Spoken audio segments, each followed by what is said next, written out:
Good morning, grade 9. This is Teacher Mitch, your English teacher. Welcome to our first pre-recorded lesson for this quarter. So just sit back, relax, and learn.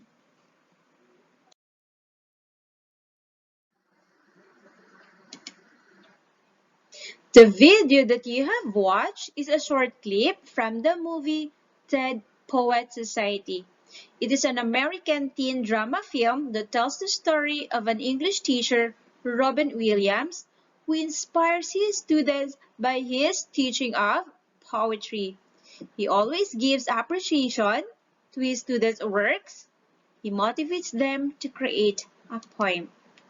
And maybe some of you or a lot of you are already know what is poetry. And some already wrote a poem. But my question is, do you have your favorite poem? Is there a poem that inspires you? Do you still remember what is it? Well, let me share you my favorite poem. It is written by Robert Frost, The Road Not Taken.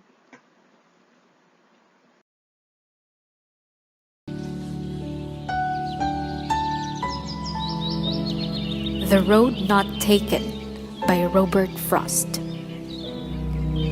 Two roads diverged in a yellow wood, and sorry, I could not travel both, and be one traveler. Long I stood, and looked down one as far as I could, to where it bent in the undergrowth. Then took the other, as just as fair, and having perhaps the better claim, because it was grassy and wanted wear, though as for that the passing there had worn them really about the same. And both that morning equally lay in leaves no step had trodden black. Oh, I kept the first for another day, yet knowing how way leads on to way, I doubted if I should ever come back. I shall be telling this with a sigh. Somewhere ages and ages hence, two roads diverged in a wood, and I took the one less traveled by, and that has made all the difference.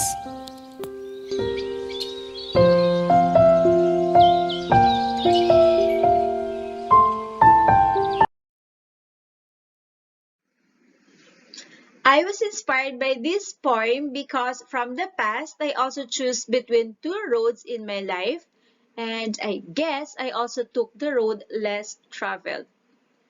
It is a poem that argues for the importance of our choices, both big and small, since they shape our journey through life.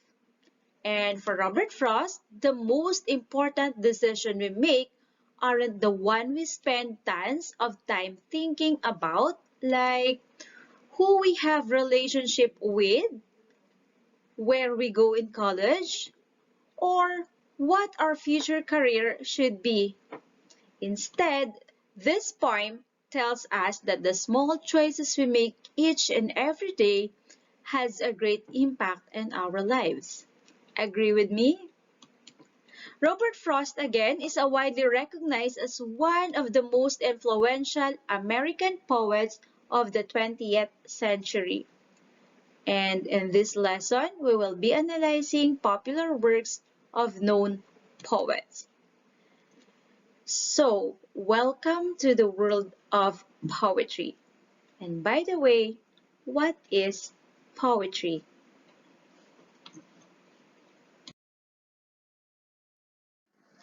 Poetry is a form of writing that uses not only words but also form, patterns of sound, imagery, and figurative language to convey the message. It has beat or rhythm and sometimes it rhymes. In this lesson, we are going to explore all these poetry terms. Are you ready?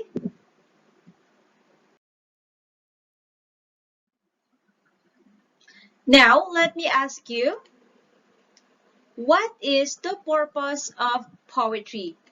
Why are we writing poetry? Is it to express our feelings, to show our wide imagination, or to show our passion in writing? The purpose of poetry is to express ideas, feelings, and emotions.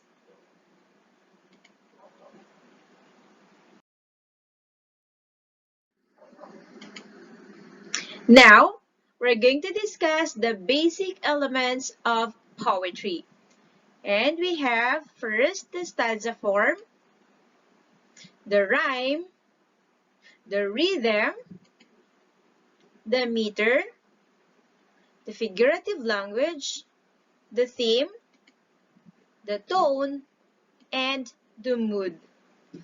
So we're going to discuss it one by one for you to understand these elements of poetry.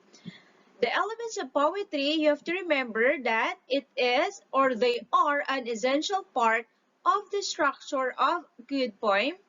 But of course, it does not mean that all poetry must have these all elements.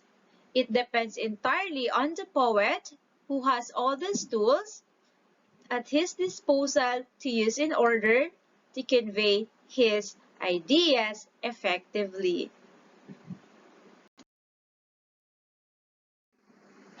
First, we have the stanza form. What is a stanza form? It is a unit of poetry consisting of two or more lines arranged in a pattern according to rhyme and rhythm. Next, we have the rhyme. A poem that rhyme has in its structure that the last words of the line matching each other in some form. So a poem may or may not have a rhyme. It can be a free verse. All right.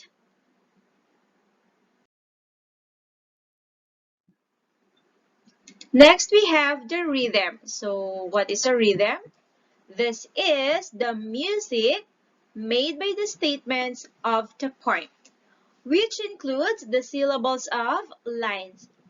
So the best method of understanding this is to read the poem aloud and understand the stressed and unstressed syllables.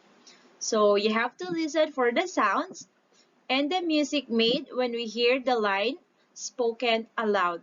So you have to ask yourself, how do the words resonate with each other? How do the words flow when they are linked with each other? Does it sound right? Or do the words fit with each other? So these are the things that you have to consider when you are studying the rhythm of poem.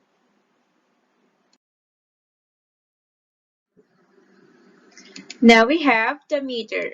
So meter is a systematic arrangement of stress and unstressed syllables in poetry.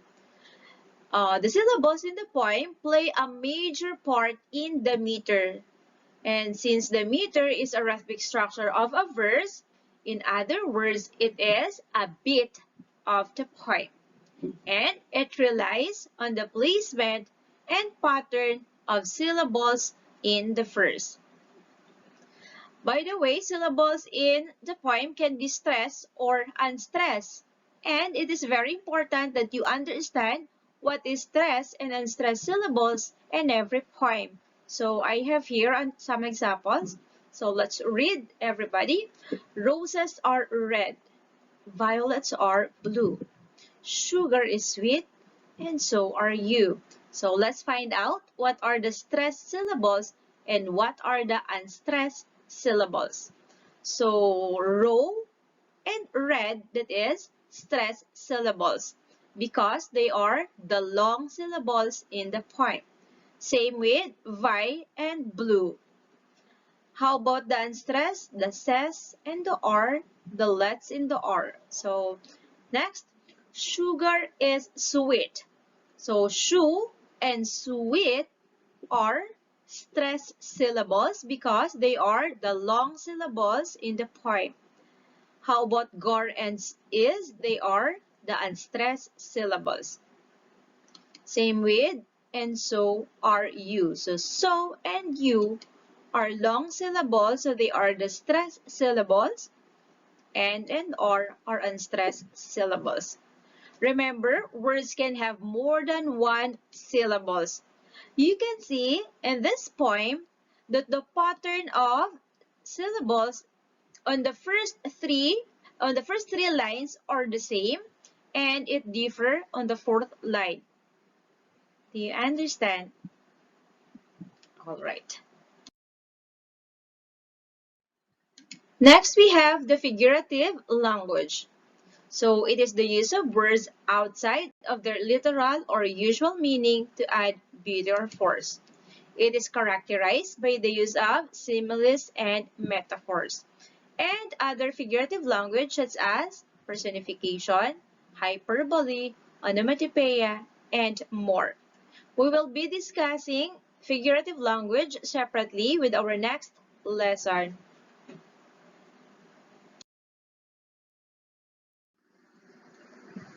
Now we have the theme. So what is the theme? This is what the poem is all about. It is the central idea that the poet wants to convey. It can be a story, or a thought, or a description of something or someone.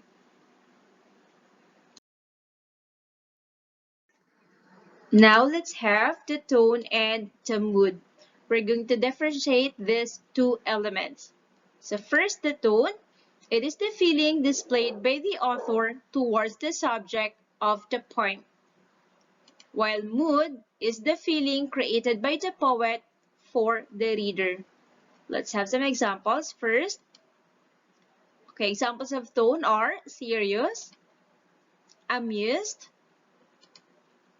cheerful, while mood, romantic, realistic, and gloomy.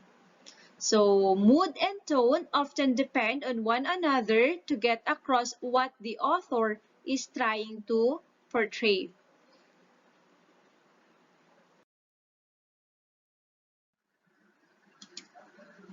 Do you know any popular poet? Let's have some examples. First is William Shakespeare.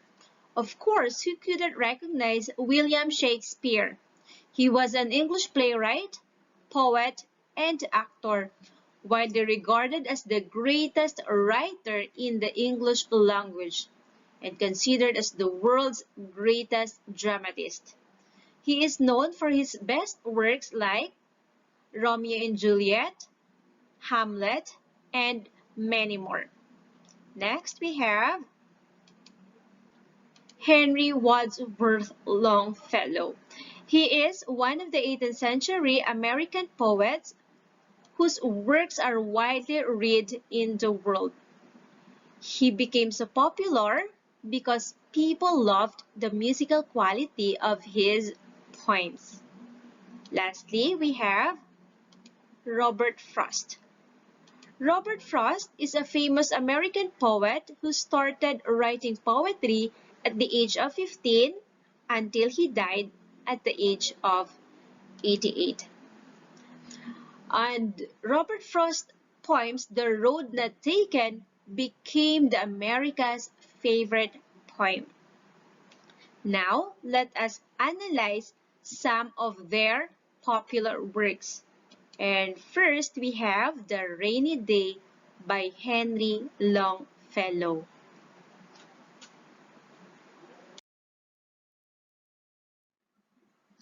This time, we're going to analyze the poem written by Henry Longfellow. It is The Rainy Day. And please watch the video attached at your Genu account. So, what is this poem all about? The poem has a theme of lost and renewed hope. Also, youth and grief to show how our past and future experiences affect our lives. And though this is all for today, grade 9. For your activity, please read your book, page 6, A Time to Talk by Robert Frost, also page 5 to 13. And be ready for our discussion next meeting.